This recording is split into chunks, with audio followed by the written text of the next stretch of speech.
জলবদ্ধতা কারণে নিম্নাঞ্চলের মানুষ এখনও ঘরে ফিরতে পারেনি। আশ্রয়কেন্দ্রে অনেকেই আশ্রয় নিয়ে আছেন। 1 মাস ধরে যাবৎ বৃষ্টি হইতে যে ধরেন 10-12 দিন বৃষ্টি আছিল, 10-12 দিন পরেই আমাদের এলাকাটা তলিয়ে গেছে। শতকরা 80 ভাগই তলিয়ে গেছে। তলিয়া যাইতে যে বাড়ি ঘরে সবারই পানি, কেউর খাটের উপরও পানি উঠছে। আমি ক্ষুদ্র একটা মানুষ বদলা দিয়ে খাওয়াই না। আমার বোর বাত্তা যা আছে গাছ গাছরা তুললো তার সব শেষ হয়ে গেছে। আমি নতুন বাড়ি করছিলাম, আমার সব শেষ হয়ে গেছে। এবং আমার না শুধু আমাদের অত্র এলাকার শতকরা 80 জন মানুষেরই আমাদের এই পানি এই বন্যায় আমাদের ক্ষয়ক্ষতি হয়ে গেছে।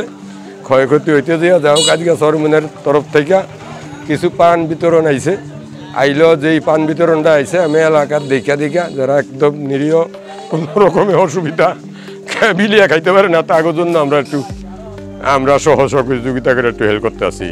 অত কোচিত ওই যে বললাম শতকরা 10 হইতে 15টা ঘর একটু ভালো আছে পানি কাজির সারা, আর না তো সব দিনই 80 হইতে 85টা ঘরই পানির তলে আছে। পানি সব ধ্বংস করে লাইছে।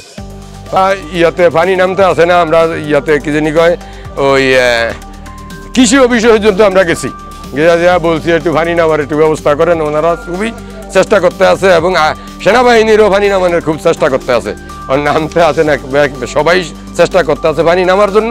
কিন্তু তারপরও এই যে গত রাতকার বৃষ্টি পানি কিছু কম ছিল, প্রায় মুডুমাতে আবার বেরিয়ে গেছে। গরম দেখিয়েছে যেমন সুইচ গেটগুলি খোলার জন্য নানিপুর সুইচ গেট এগুলি খোলাইছে, আর সেনাবাহিনী দিয়ে আইডিয়া এমনি আমার কথায় খোলে নেই, সেনাবাহিনী দিয়ে খোলাইছে। আর এই যে বাংলা বাজারের দ্বারে সুইচ গেট একটা আছে, এইটা খোলাইছে ওই কৃষি অফিসাররা। তারপরে আপনার ওই আজিমারা একটা গেট আছে, সেইটাও কৃষি অফিসাররা খোলাইছে। এরপরে আপনার এই বয়েজ স্কুলের দ্বার দিয়েও রাস্তা কাটিয়া পানি কমাইতে আছে। কিন্তু কমাইলে কি হইব, পানি কমতে আছে ধরেন 1 হাত, বৃষ্টি হইতে আছে 2 হাত। যে যা দারুণ ক্ষমতা পানি কমানোর, এই দারুণ ক্ষমতা কমতে আছে 1 হাত। যেমন 3 দিনে কমতে আছে 1 হাত, 3 দিনে বাড়তে আছে 2 হাত। পানির দ্রুত ব্যবস্থা নেওয়ার জন্য আপনার ওই যে নানিপুর সুইচ গেট আছে, যদি এক কারণে ডাইরেক্ট আপনার ইয়ার থেকে ঢাকার থেকে অনুমতি দেয়, এটা 24 ঘন্টা এই দেশটারে ডাবাইতে পারে এবং বাঁচাইতে পারে। চেষ্টা করলেই নানিপুর সুইচ গেটই পানি কমাইতে পারে। নানিপুর সুইচ গেটটা যদি ভালো মতন পানিটা কমায়, তাহলে ইনশাল্লাহ আমরা বাঁচতে পারি। বাকিটা আল্লাহর ইচ্ছা, বাঁচাইব তো আল্লাহ উছিলা তারা।